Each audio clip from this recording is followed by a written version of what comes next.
मेरा नाम अहमद है। ये बात तकरीबन 2 साल पुरानी है, जब मुझे एक स्कूल में रात की शिफ्ट के लिए चौकीदार की नौकरी मिली। तनख्वाह ठीक थी और काम भी आसान लगता था। बस गेट की निगरानी करना, रात भर गश्त लगाना और सुबह ड्यूटी आने वाले चौकीदार को चार्ज हवाले कर देना। वो स्कूल बहुत पुराना था। लोग कहते थे कि उसे बने हुए 50 साल से भी ज्यादा अरसा गुजर चुका है। स्कूल का एक हिस्सा, जिसे सब लोग पुरानी इमारत कहते थे, कई सालों से बंद पड़ा था। उसके दरवाजे पर एक बड़ा सा ताला लगा हुआ था और खिड़कियां धूल से इस कदर भरी हुई थीं कि अंदर कुछ दिखाई ही नहीं देता था। पहले ही दिन प्रिंसिपल साहब ने मुझे अपने दफ्तर में बुलाया। उनका लहजा बिल्कुल मामूल के मुताबिक था, मगर उनकी आंखों में एक अजीब सी संजीदगी थी। उन्होंने मुझसे कहा, अहमद, एक बात हमेशा याद रखना, रात के वक्त इस पुरानी इमारत की तरफ कभी मत जाना। बस सामने वाला गेट और नया ब्लॉक देख लिया करो, यही काफी है। मैंने हैरान होकर पूछा, सर क्यों? क्या वहां कोई खतरा है या इमारत गिरने वाली है? उन्होंने सिर्फ इतना कहा, बस मेरी बात मान लो, और गुफ्तगू वहीं जनी कर दी। मैं नया मुलाजिम था और मुझे पैसों की सख्त जरूरत थी, इसलिए मैंने मजीद सवाल नहीं किए। मैंने यही सोचा कि शायद इमारत खस्ता हाल है या फिर सिक्योरिटी का कोई मसला होगा। पहली 3 रातें बिल्कुल सुकून से गुजर गईं। ना कोई अजीब आवाज सुनाई दी, ना कोई गैर मामूली वाकया पेश आया। मैं गश्त करता, चाय पीता और सुबह घर वापस चला जाता। मगर चौथी रात ने सब कुछ बदल दिया। रात का तकरीबन 1 बज रहा था। मैं नए ब्लॉक के बाहर खड़ा था कि अचानक मुझे एक आवाज सुनाई दी। जब गौर से सुना तो एहसास हुआ कि ये किसी इंसान की आवाज थी। ये एक औरत की आवाज थी, पुरसुकून, ठहरी हुई, जैसे कोई टीचर क्लास में बच्चों को सबक पढ़ा रही हो। आवाज पुरानी इमारत की तरफ से आ रही थी। मेरा दिल जोर जोर से धड़कने लगा, मगर मैंने खुद को समझाया कि शायद कोई रेडियो चल रहा होगा या किसी का स्पीकर गलती से ऑन रह गया होगा। तजस्सुस या शायद मेरी किस्मत मुझे इस इमारत की तरफ ले गई। मैंने टॉर्च जलाई और आहिस्ता आहिस्ता आगे बढ़ने लगा। जूं-जूं मैं करीब पहुंचता गया, आवाज और वाज़ेह होती गई, यहां तक के अल्फाज भी साफ सुनाई देने लगे। आज हम सूरह यासीन का तर्जुमा पढ़ेंगे बच्चों, अपनी किताबें खोल लो। मैं वहीं रुक गया। मेरी सांस जैसे चंद लम्हों के लिए थम गई। वो इमारत तो बरसों से बंद थी। मैंने खुद रजिस्टर में पढ़ा था कि इस हिस्से की बिजली तक मुनक़ता कर दी गई थी। फिर ये रोशनी और ये आवाज आखिर आ कहां से रही थी?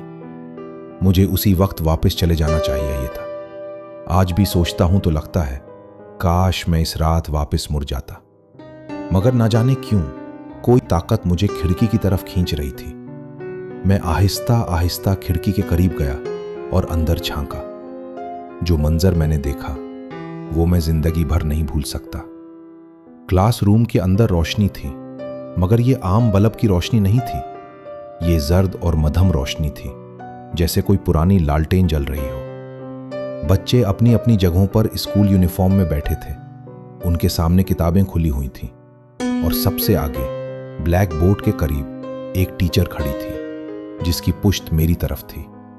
मैंने गौर से देखा, क्लास का एक भी बच्चा हरकत नहीं कर रहा था। सब बिल्कुल एक ही हालत में बैठे थे, जैसे वक्त वहीं रुक गया हो। सिर्फ टीचर की आवाज गूंज रही थी और वो एक ही जुमला बार बार दोहरा रही थी, आज हम सूरह यासीन का तर्जुमा पढ़ेंगे बच्चों।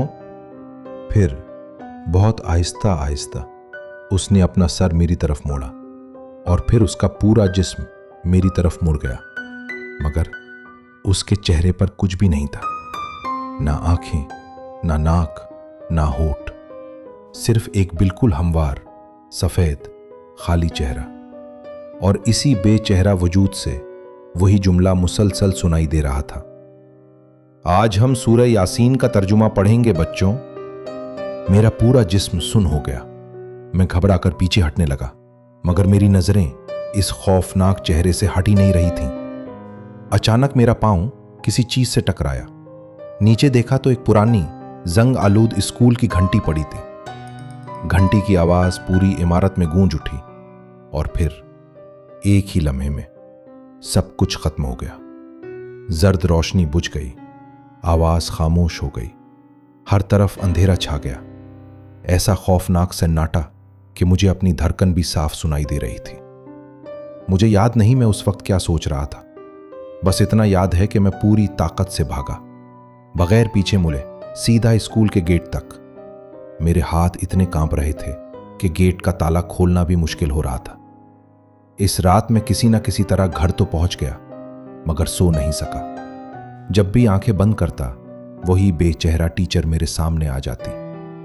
अगली सुबह बगैर किसी को वजह बताए मैंने अपना इस्तीफा लिखा और हमेशा के लिए वो नौकरी छोड़ दी।